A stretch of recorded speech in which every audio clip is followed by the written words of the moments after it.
연말이 얼마 안 남았죠? 한 20여일 남았는데 올해 시작한 여러분들 계획 같은 거 잘 돌아보시고 연말을 붕 떠 있는 것보다는 알차게 잘 마무리하시기 바랍니다. 또 우리 찬이 형제가 대학생활 4년, 군생활 2년, 벌써 6년의 생활을 우리와 같이 하였더라고요. 아까도 차 안에서 얘기했지만 빠르죠? 시간이 참 빠릅니다. 그래서 벌써 올라갈 시간이 되었어요. 찬이 형제에 앞서서 우리 교회를 거쳐간 청년들이 한 20여 명이 되더라고요. 이렇게 제가 헤아려 보니까. 그러니까 우리 같은 경우에는 이 강릉이 취업할 수 있는 그런 여건이 안 되니까 어쩔 수 없이 서울로 가는, 수도권으로 가는 그런 아픔도 있지만은 또한 이곳에서 함께 했던 그 소중한 추억을 가지고 또 기왕이면 여러분들이 우리가 함께 신앙생활하는 그것을 잘 마음에 새겨서 어디에 가서든지 하나님 잃어버리지 말고 신앙생활 잘하기를 바랍니다. 그리고 우리 찬이 형제 어디 있든지 건강으로 함께 하시고 또 소망하는 것, 공무원, 경찰 공무원 잘 좋은 결과 있기를 주님의 이름으로 축복합니다. 자, 우리 서울로 또 평택으로 가는 우리 귀한 우리 찬이 형제 앞날에 함께 해달라고 주님의 마음을 담아서 우리 축복의 박수 한번 보내주시죠. 또 우리 민승 형제가 오랜만에 또 대면 예배를 함께 했는데 우리 민승 형제에도 주님의 은혜가 늘 함께 하길 바라고요. 또 오늘 예배 자리에 나오신 여러분들도 주님의 축복으로 환영합니다. 유튜브로 또 함께 예배드릴 여러분들도 동일한 주님의 은혜가 임할 줄로 믿습니다. 광고 하나 드립니다. 우리가 12월 20일 날은 우리 기아성 광화문 총회에 강원 2지방에 지방예비몇 송년회가 우리 교회에서 있습니다. 위에서 기도해 주시고 그날 시간 되시는 분들은 오전 11시에 교회로 오셔서 함께 또 교제하는 목사님들과 함께 또 인사하는 그런 시간 가지면 좋을 것 같습니다. 자, 우리 이제 말씀을 읽겠습니다. 오늘은 창세기 24장으로 넘어옵니다. 창세기 24장 63절부터 67절까지입니다. 자, 본문을 근거로 우리 제목은 같이 한번 읽어봅니다. 시작. 좋은 만남이 복입니다. 예, 좋은 만남이 복입니다. 동의가 되십니까? 좋은 만남이 복입니다. 이러한 제목으로 우리 잠시 말씀을 생각합니다. 우리나라 1인 가구가 어느 정도 되나 어제 제가 인터넷을 한번 찾아봤어요. 최근 자료를 봤더니 나 혼자 사는 1인 가구가 이미 700만을 넘었더라고요. 이 수치는 정부가 관련 통계를 집계하기 시작한 게 1980년 이후인데 이 통계는 처음이라고 합니다. 이렇게 많이 나오는. 통계청이 지난 여름 7월 28일 발표한 2021년 인구주택 총조사 결과에 따르면 작년 기준 1인 가구는 716만 6천 가구로 집계됐습니다. 이는 전체 가구 중에 몇 프로에 해당되냐면은 33.4%. 상당한 거죠, 퍼센테이지가. 1인 가구가 그렇게 많아진 거예요. 세 가구 중에 한 가구는 1인 가구로 생각하면 될 것 같습니다. 혼자 사는 게 편하다고 생각하는 사람 많지요. 혼자 살면서 여러 가지 편리한 점도 있어요. 근데 혼자 살면서 우리가 각오해야 될 한 부분이 있더라고요. 그것이 뭘까요? 외로움이에요. 그 외로움의 무게가 너무 무거워 어떤 사람은 극단적인 선택을 하는 것을 우리는 보게 되지요. 우리나라 10대에서 30대의 사망 원인 1위는 자살입니다. 너무 안타깝죠? OECD, 즉 경제협력개발기구 국가 중 부동의 1위를 차지한 지가 이미 오래되어 버렸어요. 외로움에서 오는 최고의 안 좋은 결과는 극단적인 선택일 거예요. 그만큼 외로움의 무게는 우리가 눈에 보이지 않아서 그렇지 아주 복병처럼 우리 인간의 내면에 도사리고 있다는 겁니다. 우리 청년들은 모르겠지만 제 나이 때 이 신천블루스, 그룹 사운드 신천블루스는 상당한 파장을 일으켰어요. 아마 음악 좋아하시는 분들은 알 수도 있고 불후의 명곡이나 그런 데서 이분을 다시 리메이크하는 경우가 있더라고요. 그 신천블루스의 멤버의 리드가 어비노라는 사람이고 이미 60대에서 70대까지 바라보고 있죠, 나이가. 함께 활동한 사람이 대학 교수이기도 한 이정선이라는 분이에요. 이번에 같이 노래를 한번 불렀는데 여러 가지 히트곡 중에 노래 제목이 외로운 사람이라는 노래가 있어요. 외로운 사람. 그의 체험적인 그거를 해서 이렇게 가사를 쓰고 곡을 붙였다고 합니다. 근데 그 외로운 사람이란 맨 뒤에 가사가 뭐라고 되어 있나 제가 찾아봤더니 사람들은 혼자 있기 싫어서 우린 사랑을 하네. 외롭기 때문에 사랑을 한다는 거예요. 즉 이 말은 혼자 있기 싫어서 사람을 만나게 되는 것이고 혼자 있기 싫어서 사람을 찾아가게 된다는 것이고 때로는 이 만남이 좋은 만남으로 이어져서 외로움을 잊게 해줄 수도 있으며 더 나아가 더 좋은 만남이 이어지면 그 사람의 일생을 빛나게 멋지게 아름답게 수놓아 갈 수 있다는 것을 이 가사를 통해서 저는 연상해 보았습니다. 여러분, 우리 인간이 가장 좋은 만남은 누구를 만나는 게 가장 좋은 만남일까요? 신앙인으로서는 당연히 예수 그리스도이죠. 이것은 부인할 수 없는 사실이에요. 우리가 예수님을 만났기 때문에 죄의 문제가 해결되었고요.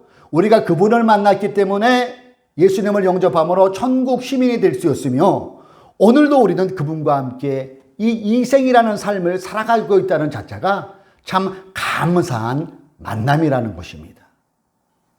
오늘 본문은 창세기 50장 중에서 제가 볼 때는 가장 긴 내용인 것 같아요. 절수로 따지면 다른 장 앞장을 보면 20절 정도에서 끝나거든요. 이렇게 다른 데는 30절 많아봤자 40절인데 이것은 전루제가 이렇게 따져보니까 67절까지 기술되어 있어요. 참고로 이 성경 중에서 가장 긴 구절은 어딜까요? 시편에 있어요. 시편 119편 무려 176절까지 나와요. 엄청 길어요. 자, 그런데 여기서 우리가 질문을 하나 해야 되는 게 그럼 창세기의 저자는 그 24장에서 다른 장보다 왜 3배 이상을 기록을 해 놓았을까요? 다른 장도 다 중요할 텐데. 본문 내용은 결혼 전에 이삭과 리브가의 만남이 어떻게 이루어졌는가를 상세하게 기록하고 있거든요. 무엇을 말할까요?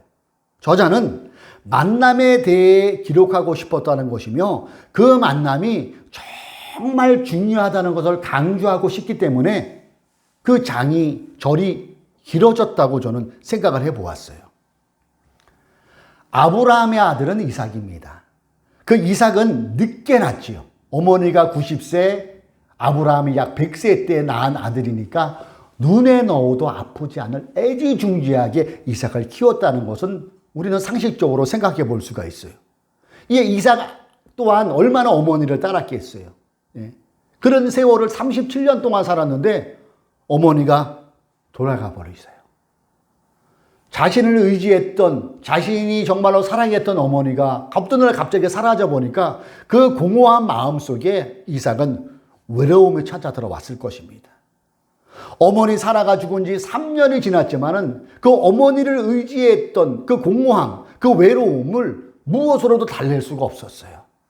그런 하루하루의 힘겨운 삶을 살은 어느 날, 그날도 해가 뉘어 기우는 저녁 나절에 들녘을 산책하며 외로움을 달래고 있을 그 시간이었어요. 이삭이 이렇게 보니까 먼 발치에서 이 광야길이니까 누가 오면은 이 모래바람이 나지 않겠습니까? 톡톡톡톡 소리가 나면서 모래바람이 이러는데 점점 가까워오는 낙타 일행들이 가까이 오고 있는 걸 보니까 본인이 아는 일행들이에요.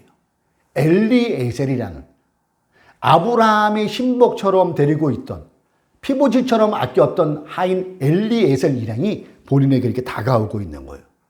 그런데 처음 보는 자매들 몇 명이 눈에 띕니다. 그 중에 유난히 자기의 눈에 들어오는 사람이 있었어요. 그 사람이 누구냐 하면은 그의 아내가 되는 리브가가 다가오고 있었어요.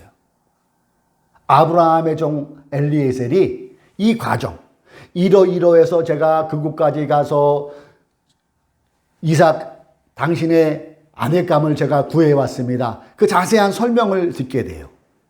그런 후 이삭은 리브가를 어머니 사례가 생활하던 그 장막으로 안내되고 부부의 연을 맺게 된다는 것이죠.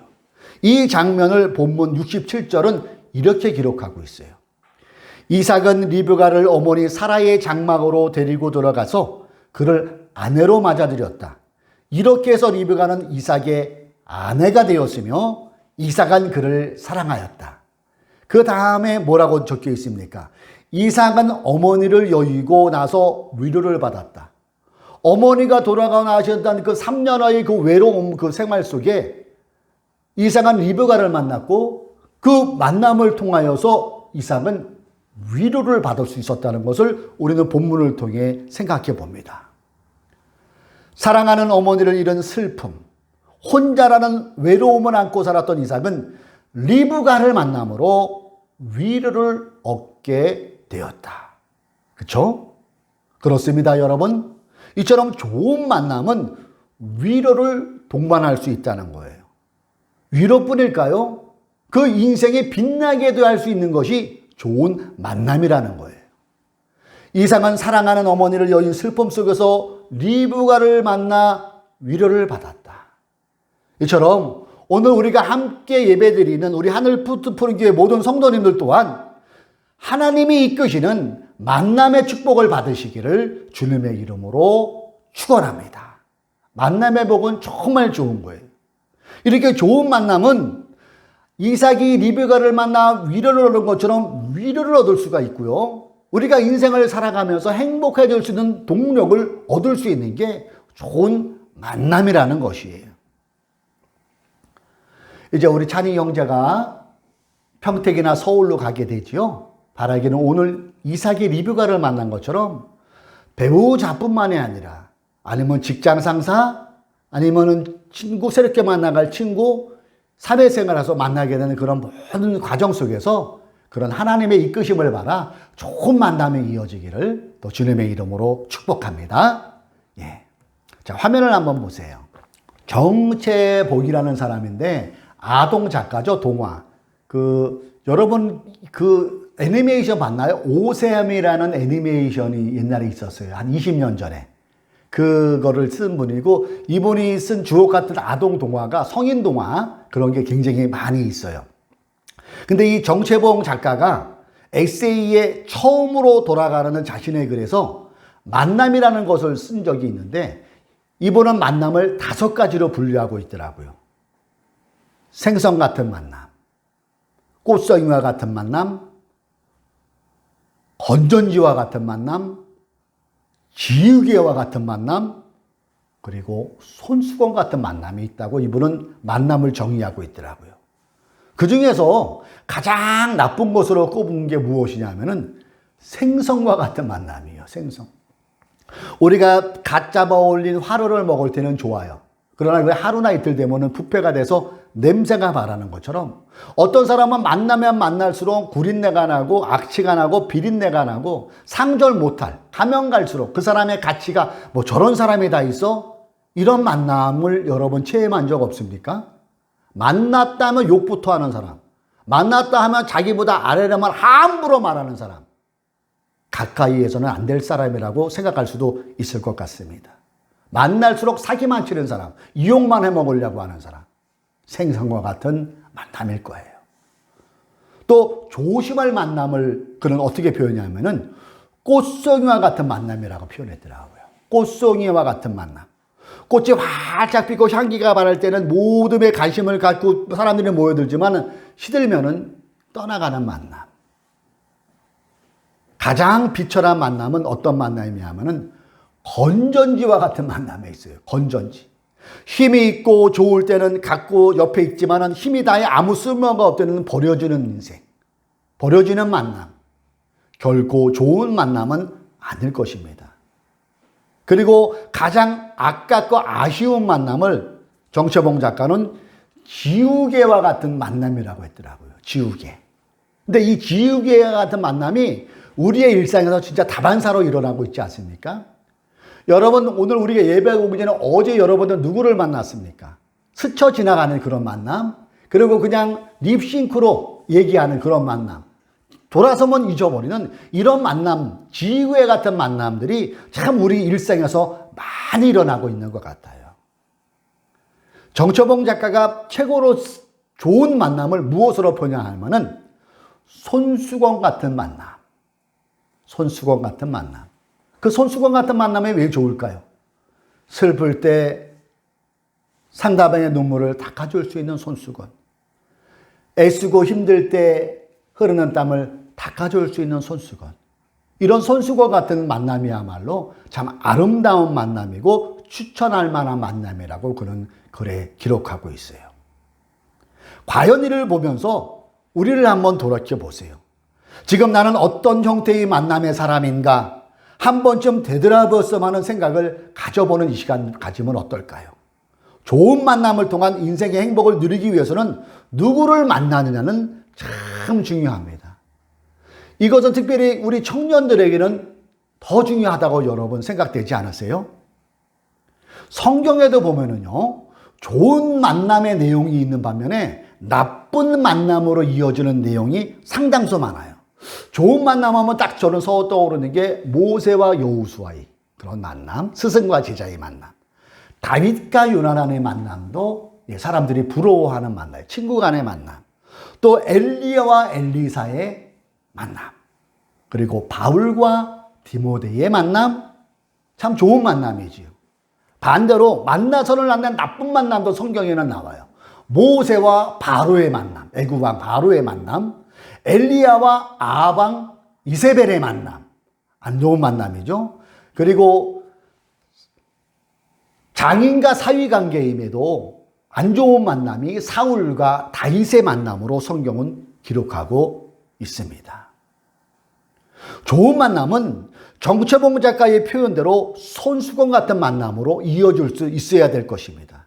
그러나 나쁜 만남은 결론은 파멸이고 결론은 안 좋은 곳으로 남겨진다는 것입니다.